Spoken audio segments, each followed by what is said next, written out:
আজকে তোমাদের সাথে শেয়ার করব খুবই একটা সিম্পল রেসিপি, তা হলো গাঠি কচু দিয়ে রুই মাছের পাতলা ঝোল। গরম ভাতে, দুপুরে লাঞ্চে বা রাতের ডিনারে কিন্তু তোমরা 10 মিনিটেই বানিয়ে নিতে পারবে। নমস্কার বন্ধুরা, বানির ফুড প্যাশন চ্যানেলে সকলকে স্বাগত জানাচ্ছি। আমি এখানে 4 পিস রুই মাছ খুব ভালো করে ধুয়ে নিয়েছি। এবার মাছগুলিকে ম্যারিনেট করব। দিয়ে দিচ্ছি নুন সামান্য পরিমাণে। এখন এর মধ্যে দিয়ে দিচ্ছি হলুদ গুঁড়ো। এরপরে নুন আর হলুদটাকে এইভাবে মাছের মধ্যে খুব ভালো করে মেখে নিতে হবে। আমি এভাবে রেখে দেবো মাছগুলিকে 10 মিনিটের মতো।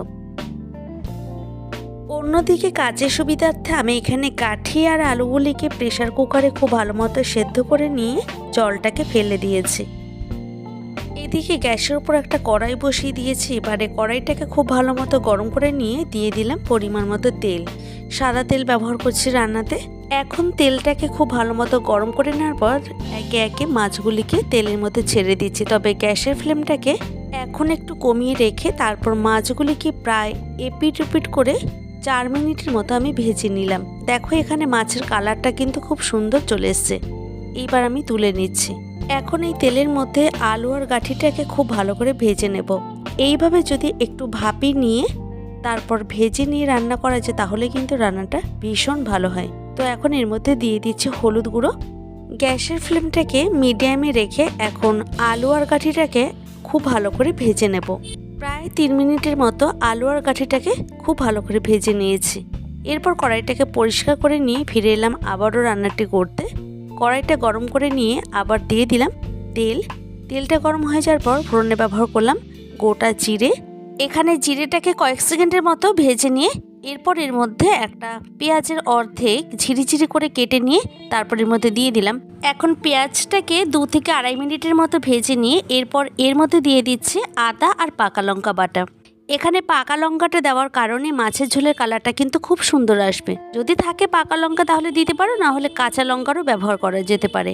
এরপর এর মধ্যে দিয়ে দিলাম জিরে বাটা, টেস্ট অনুযায়ী নুন, কাশ্মীরি রেড চিলি পাউডার দেওয়ার পর এর মধ্যে হলুদটা ব্যবহার করছি। মশলাগুলি যাতে পুড়ে না যায় তার জন্য সামান্য একটু জল দিয়ে খুব ভালো করে কষিয়ে নেব। গ্যাসের ফ্লেমটাকে একদম লোতে রেখে এখন মশলাটাকে প্রায় 5 থেকে 6 মিনিটের মতো খুব ভালো করে কষিয়ে নিচ্ছি। আর এখানে দেখো তেলটা কিন্তু সেপারেট হয়ে গেছে। এই পর্যায়ে এসে এর মধ্যে দিয়ে দিলাম ভেজে রাখা আলু আর গাঠিটাকে। এখন গ্যাসের আঁচটাকে আর একটু বাড়িয়ে দিয়ে খুব ভালো করে 3 মিনিটের মতো কষিয়ে নেব।